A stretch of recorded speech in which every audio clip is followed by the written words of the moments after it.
So now I will go through the major components in developing this wild socioeconomic land conservation strategy for Jordan.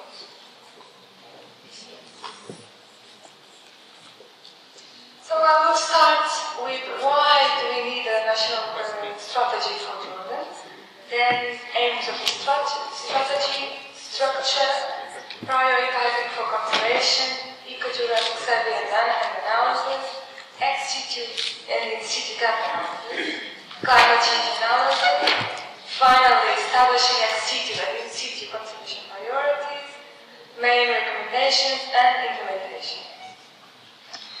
So why do we need a national strategy? I think my previous colleagues have already emphasized the need of a strategy to conserve the uniqueness of genetic resources in the country.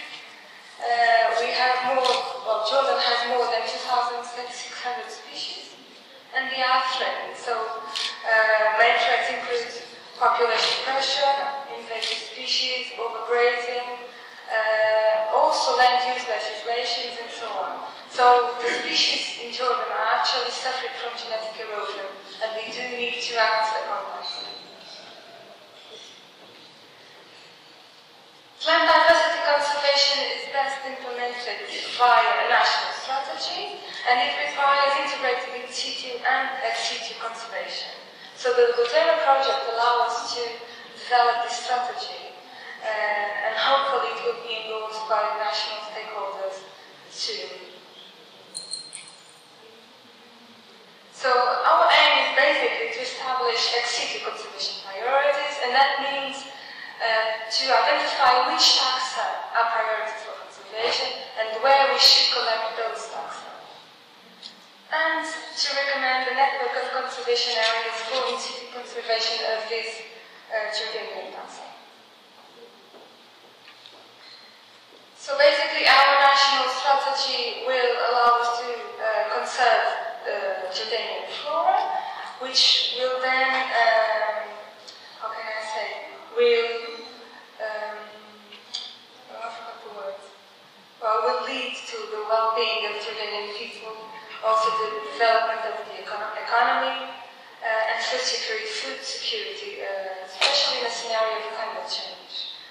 This national strategy will also meet the objectives and targets of the CBD, Global Plan of Action, International Treaty, and so on, and also for national commitments like the National Biodiversity Strategy, which is, I think it's currently being updated. So this is a good opportunity to present this strategy and to be included in this national, global National Biodiversity Strategy.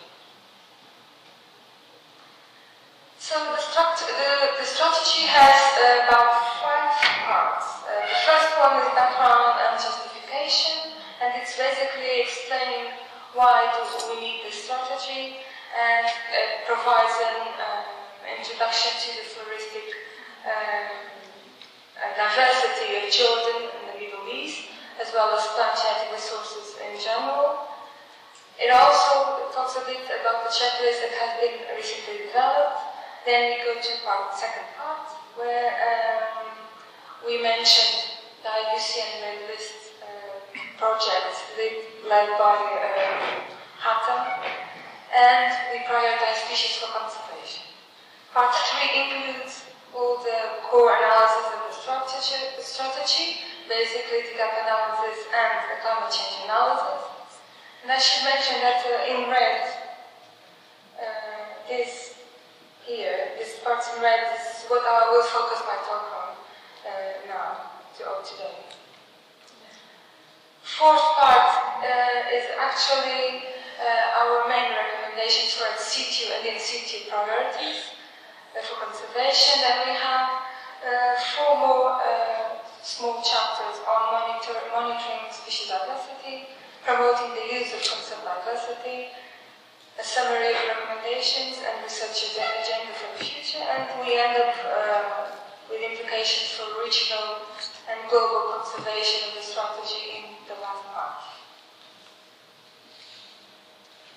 Okay, so we have more than 2,600 2,600 species, and we do need to prioritize for conservation. We don't have enough money or financial resources and human resources to conserve all. So from our checklist, 2,655 species, and yes, I updated this number from Shahina's book. I think Hatem already explained a little bit what we've done here. So there was a first step where species were prioritized according to data availability. And the second step, where we applied several criteria, which I'll explain a bit later, which were those criteria selected in the technical workshop held in Amman 2 years ago, and where a background that we produced on establishing conservation priorities and the questionnaire was made available, and it was discussed, and at the end of the workshop, the stakeholders decided and agreed on the methodology to be undertaken for prioritizing species for conservation in Jordan, as well as the criteria. So basically, crop liabilities were the main group that was selected to be prioritized, and that's why we have as one of the criteria whether the species was actually a crop liability or not, the crop category associated with that species, if it was a crop liability, its threat status and native status, as well as global distribution and Jordanian distribution. So this was step 2. We took the group 1 species, I forgot to tell you. We worked on those group 1 species, which were the species that have more data available. We prioritized according to the criteria selected in the workshop, and we actually added 3 more criteria regarding profile relatives, because in the workshop, the experts emphasized the need of conservation of those crop relatives, and that's why we added 3 more, which was national value, whether these related crops were in national statistics, its potential utilization for breeding, for utilization, and that was based on the gene pool concept or taxon group concept, and also whether the genera were included in the International Treaty on Continental Resources for Food and Agriculture. So we applied a points-point procedure, which is basically a system where you assign different scores to different states within each criteria, and so each species has a series. The final score of the species is the result of summing all the scores regarding each criteria, all the criteria. At the end, we have a list of ranked species, and the top species are those ones that have highest scores, and those are actually the highest priority. Those that should be the target for conservation, the highest priority species. From these group 1 species, we selected 100 as priorities, and this was just a manageable number. We thought it was a manageable number, a pure subjective number, but we thought it was a good number to focus our attention first. And these are some results. And in fact, our priority species was Triticum mucocoides, and all of them are crop-like relatives, which is not surprising, in that most of the criteria were related to crop-like relatives. Okay, so where do our species occur? A Varia gene bank and literature survey was undertaken, and this work was also was shared. Well, the results of this work were shared with the other part of with the IUCN Red List Jordanian Flora. So we did this work together, and 23 sources were consulted. Data was then formatted and verified, and the quality was controlled, and then analyzed. And said, IUCN Red List was based on this data. Then we did species richness, assessed sampling bias, species distribution maps, predicted species distribution maps also using maxes. I will tell you later about it. And we did all for all group 1 species. So this is the few results. These are the hotspots for species richness. So an area between Ajman and Jerash is actually a hotspot for these group 1 species in Jordan, also in Dana and down in Mahan. I don't know if it's the way we pronounce it. Yeah. So these are the 3 areas that are richer. And then to assess sampling bias, we plotted, or we produced a map with the number of fragments in Jordan and here. Again, the area in Ajlan and Jerash is the area where more collecting has been undertaken. These blank, or these white areas here and there, mainly in the desert, they don't mean they don't have any species occurring there. It's just like a survey, I think.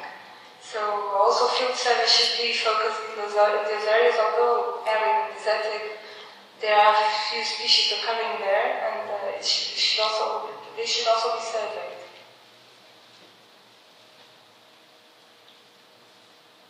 Just some examples of distribution maps. This is for Triticum dicocoides. And this second map is the predicted species distribution for the same species based on the occurrences data. Where this is for Vicia ervilla. So the dark reds and the orange areas are those areas that are predicted to be most suitable for these species. This is just another example. I'm not going to show all the results here because it would take several days, I think. So then, okay, what are the gaps in the conservation of priority species? So we do need to identify those species that are not conserved ex situ, also those species that are not actively conserved in situ, and also those species that, even if they are within conservation areas, they are not actively managed. And here I should emphasize probably the difference between active conservation and passive conservation. Passive conservation is when a species occurs within a protected area, but it's not actively managed. So the species is somehow protected, but we don't really know whether it is actually getting extinct, or if they are decreasing population number, the number of individuals is decreasing or not. We don't have any kind of monitoring in place. We are not managing those species. Active conservation is that. It's when you have a species that is conserved, has a management plan in place, actively monitored, and we act upon it in order to keep it in the nature healthy. So about 28% of our group 1 taxa are not conserved ex situ, which is quite a big number, even so, and 22% of the top 100 priority species is also not conserved ex situ. And these are some examples of species not conserved ex situ. Regarding the in situ conservation, 56 species occur within protected areas. They are not actively managed, but they occur there, and 44 do not occur anywhere within a protected area. And it's funny that there are 3 species that only occur within protected areas, and they are not actively managed, so they should be managed. So this was an analysis looking at individual species, but we also looked at the ecogeographic level of those species. So for each species, each 20 we took the top 20 priority species and we look at ecogeographic range of those species. An ecogeographic land characterization map was produced for Jordan with the help of Mauricio Fajacquijano, who is an FAO consultant and is working on this sort of analysis and developed this methodology. So a map of ecogeographic land characterization was produced for Jordan, including several variables which I will explain a bit later. The ecogeographic categories were extracted from each occurrence data of each species, and they were categorized according to their frequency. And so we prioritized those categories that were not as frequent as some others, bearing in mind that perhaps populations that occur in very rare categories where usually genetic configurations can take place, or important genetic configurations can take place. So this is the map. 26 variables were used, 11 biochromatic, 11 adaptive, and 4 geophysic. And these variables were selected by expert consultation. And 47 ecogeographic categories were obtained using the method, which is not worth explaining here. But this means that each of these colors has a specific group of ecogeographic categories. Yeah.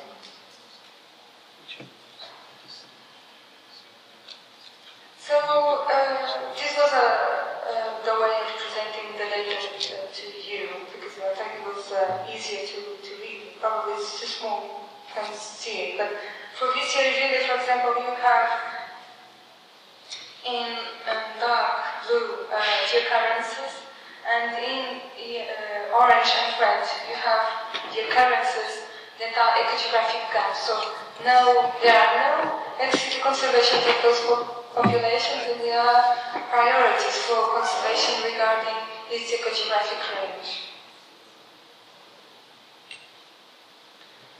Okay, so we thought that we could incorporate climate change analysis in the strategy, because this area is prone to be, or is predicted to be subjected to hard climate change.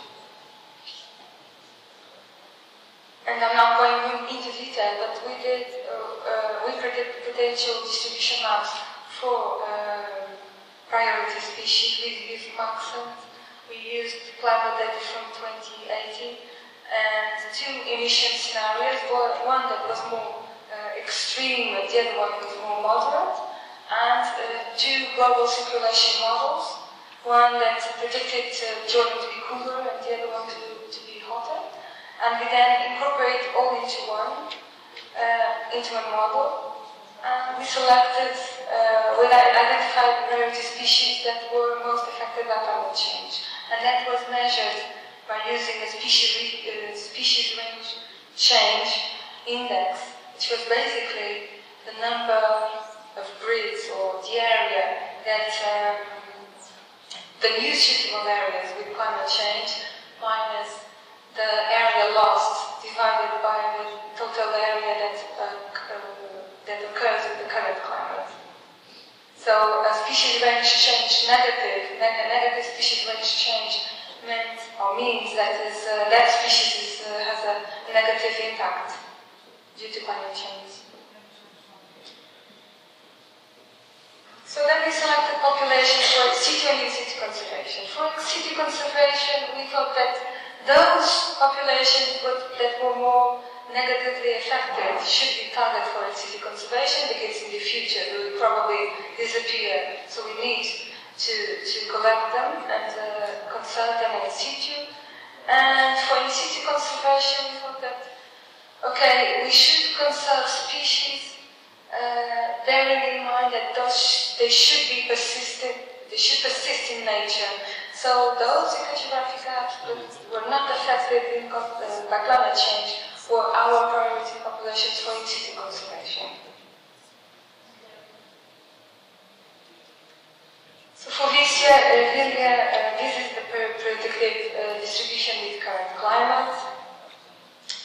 2080 climate, you see that there is some loss of this orange area. Means that the suitable area is decreasing. And this is the predicted change. In blue, you have the areas that are not affected by climate change and where the species is predicted to occur. And in red, the areas where the species is actually losing population there. So red areas correspond to areas that won't be suitable anymore in climate change for that species. Two more examples. For example, for this trifolium, it doesn't seem particularly affected by climate change. In fact, it's predicted to increase its distribution area. But for Vicia sedicocarpa, it's the opposite. You see a lot of red, and this is a not very common species, I don't think, and it's predicted to be very affected by climate change. And it's, in fact, with our analysis, it's the most affected species. I should say that we try to do this analysis for at least 20 species, but only 6 were modeled. Why? Because the other ones didn't have enough records in order to produce robust distribution models. There's a certain there's a limit in the records that we have to use, and all of the other 14 species didn't have enough records in order to produce those robust models. So Triticum dicocordes and Trifolium boycieri were actually positively impacted by climate change. That doesn't mean that some areas won't be lost. No, it means that the new potential areas are more than the areas that are lost with climate change. And all the other Vicia species, the other 4 species, will be highly impacted. Okay, so let's now move to ex situ conservation priorities. So our priority species were those species that were not conserved ex situ at all. They had ecogeographic gap, and they were negatively impacted by climate change. And these are some, or not all of them, just the results for 4 species. Vicia galilea, Vicia ervilla, Vicia sativa, Vicia sedicocarpa were priority. I won't show you. I won't show you the whole table with the priorities because it's too big. But these are the highest priority species for conservation ex situ, because they are negatively affected. But they do have ex situ accessions, and that's why they are not priority 1. They would be priority 1 if they didn't have any ex situ accessions. But they do have ecogeographic gaps.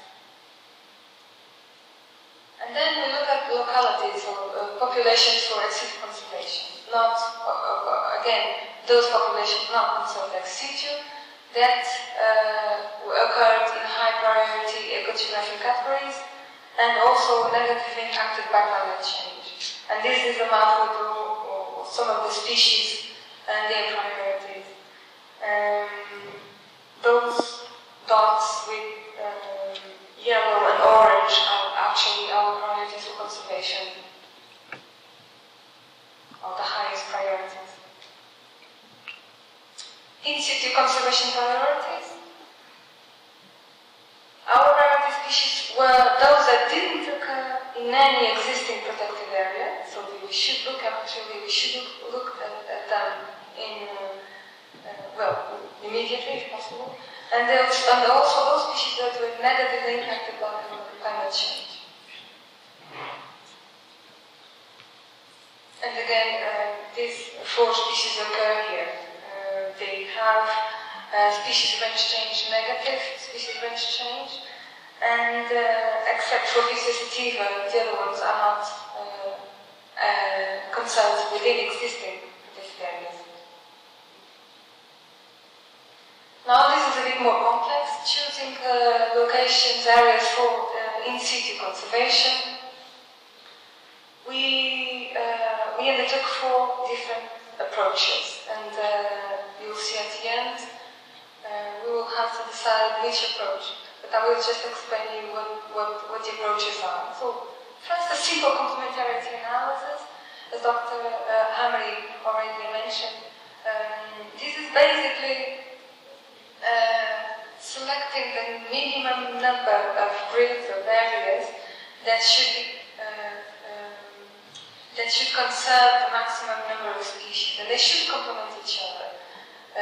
So the first area chosen, the algorithm, this is an algorithm that is applied. The first area chosen is the highest, the area with the highest number of species, and the other areas are those areas with the highest number of species that do not occur in the previous areas. So they do complement each other. So for this simple complementarity analysis, we did for the top 100 priority species, and I thought, so why not do it for the whole group 1's taxa, the 916 species? We do have the data for that, so let's do the analysis for that. And I've tried the 10 by 10 kilometers grid squares, and 1 by 1 for the group 1 species.